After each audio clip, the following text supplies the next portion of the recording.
মোৰ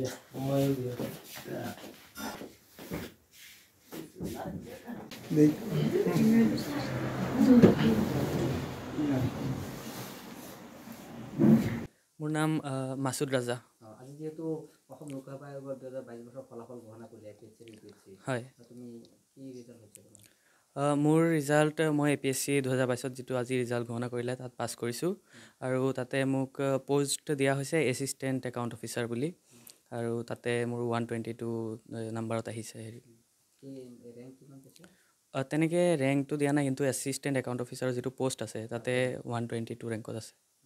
এয়া কি প্ৰথমবাৰ পৰীক্ষাত অৱতীৰ্ণ হৈছিল? এইবাৰ প্ৰথমবাৰ হয়। প্ৰথমবাৰ হয়, গতিকে মনৰ অনুভৱ? ভাল লাগিছে, বহুত ভাল লাগিছে। বহুত লাকি বুলিও ক'ব লাগিব, কাৰণ প্ৰথমবাৰে দিছোঁ। গ্ৰেজুৱেশ্যন কৰি পেলাই পঢ়াত লাগি গৈছিলোঁ আৰু এতিয়া 23 বছৰ হৈছে, তো পাছ কৰিছোঁ আৰু ভাল লাগিছে বহুত। তোমাৰ আজি এই সফলতাৰ আঁৰৰ প্ৰাধান্য দিয়া ব্যক্তি কোনসকল আছে? মা দেউতা আছে, তাৰপিছতে আল্লাহেও বহুত সহায় কৰিছে পৰীক্ষাতে গোটেই। ভাল লাগিছে। তুমি অধ্যয়ন ক'ত কৰিছা? মই 2021 মই কোচিং এটা লৈ লৈছিলোঁ আৰু নিজেও পঢ়িছোঁ, তাৰপিছতে এতিয়া পাছ কৰিছোঁ। গাঁওখনৰ নাম কি? মোৰ গাঁওখনৰ নাম হৈছে গেৰুৱামুখ আৰু মোৰ এৰিয়াটো কোটাইনী বুলি কয়। নাম ৱাহিদুজ্জামান। আজি যেহেতু অসম লোকসভা আয়োগৰ ফলাফল ঘোষণা কৰিছে, কি স্থান পাইছে আৰু কি বিভাগত? মই ACS পাইছোঁ, আছাম চিভিল ছাৰ্ভিচ, ৰেংক 19। হয়। তোমালোকৰ ঘৰ?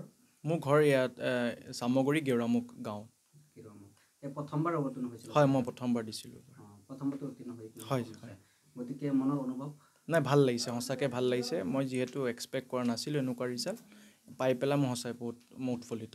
আজিৰ এই সফলতাৰ আঁৰৰ মোৰ প্ৰাধান্য দিয়া ব্যক্তিগৰাকী কোন আছে? মোৰ পৰিয়ালৰ মা দেউতা, তাৰপিছত মোৰ ভণ্টি, মাহী, মামা, আইতা, মামী, চবেই আৰু মানে মোৰ গোটেই ফেমিলি বুলি ক'ব পাৰি। পৰিয়ালৰ মানুহ, তাৰপিছত মোৰ টিচাৰ্ছ, শিক্ষক শিক্ষয়িত্ৰীসকল, প্ৰাইমাৰীৰ পৰা লৈ পেলাই মোৰ গ্ৰেজুৱেশ্যনলৈকে, তাৰপিছত মোৰ বন্ধু বান্ধৱীসকল, মই চবকে আজিৰ পৰা ক'বলৈ গ'লে এতিয়া নতুন জীৱন এটা আৰম্ভ হ'ব। হয়। যিসকল ল'ৰা ছোৱালীয়ে পঢ়াৰ প্ৰতি ধাউতি আছে বা তেওঁলোকক কেনেধৰণে পঢ়িলে বা কি হ'ব বুলি সিহঁতলৈ এটাই এডভাইচ মোৰ যে ফ'ল' ইয়'ৰ হাৰ্ট, তুমি যিটো ভাবা কৰিব পাৰিম বুলি সেইটো ৰাস্তা দি যোৱা। পাৰিবা, যদি কষ্ট কৰা পাৰিবা, সফল হ'ব পাৰিবা। আপোনাৰ অধ্যয়ন ক'ত কৰিছিলে? মই জৰ্জিয়ান ইংলিছ স্কুলৰ পৰা মই জৱাহৰ নৱোদয় বিদ্যালয়ত কৰিছিলোঁ ধিঙত, তাৰপিছত মই ADB কলেজত গ্ৰেজুৱেশ্যন কৰিছিলোঁ ইংলিছ লিটাৰেচাৰ। বহুত ভাল লাগিছে। আমি তাৰ পিতৃ হিচাপে বহুত গৌৰৱান্বিত। আল্লাহৰ ওচৰত শুক্ৰিয়া আদায় কৰিছোঁ, লগতে অসম চৰকাৰকো ধন্যবাদ দিছোঁ আৰু লোকসেৱা আয়োগকো ধন্যবাদ দিছোঁ। আৰু তাৰ চেষ্টাৰ ফলত আজি এই ৰিজাল্ট পাবলৈ সক্ষম হৈছে। আৰু গ্ৰেজুৱেশ্যন কৰি আহি আৰু বহা নাই, কোচিঙত লাগি গৈছিলে। কোচিং কৰি পেলাই আজি প্ৰিলিমিনাৰী, তাৰপিছত মেইনছ, তাৰপিছত ভাইভাত একেলগে তিনিওটাত পাছ কৰি আজি এছিষ্টেণ্ট একাউণ্টছ অফিচাৰ হিচাপে পষ্টিং পাইছে। গতিকে আমাৰ খুব ভাল লাগিছে। আৰু এটা কথা মানে কওঁ, যদি কোনোবাই ব্যৱসায় কৰে আৰু কষ্ট যদি কৰে, সেই কষ্টৰ ফল মিঠা হয়, আৰু সেইটো আজি প্ৰমাণ পালোঁ নিজৰ ঘৰতে। আজি এই ৰিজাল্টটো পাই বৰ আনন্দ হৈছোঁ। মই ভবা নাছিলোঁ যে এইটো 19 নম্বৰ স্থান পাব বুলি, কিন্তু সেইটো পাই ইমানেই প্ৰফুল্ল হৈছোঁ যে মই ভাষাৰে ক'ব পৰা নাই। মই ইমানেই আনন্দ হৈছোঁ। আমি যে স্কুলতে মানে স্কুলত টিচাৰ, তথাপি কাৰো লগত মই প্ৰকাশ কৰা নাই যে মোৰ ল'ৰাই যে APSC দিছে। আজি ফোনতহে মই যোগাযোগ কৰিছোঁ যে হয়, শুনি আচৰিত পালে। কিন্তু হয় নহয় সেইটোতো আমি নাজানো। তো ৰিজাল্টটো পাই বৰ আনন্দিত হৈছোঁ।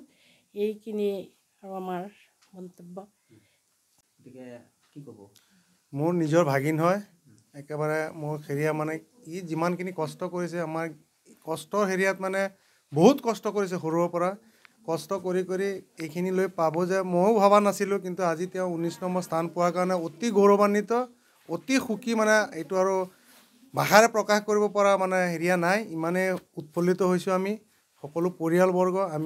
মোৰ এটাই ভাগিন, মোৰ একমাত্ৰ ৱাহিদুজ্জামান। কিন্তু সি আজি সেইখিনি ৰেংক পাব বুলি মই সপোনতো ভবা নাছিলোঁ, কিন্তু আজি ৰিজাল্টটো শুনি পেলাই অতি গৌৰৱান্বিত, অতি আনন্দিত। সেই হেৰিয়াত আপোনালোককো ধন্যবাদ দিলোঁ সেইখিনি লোৱাৰ কাৰণে।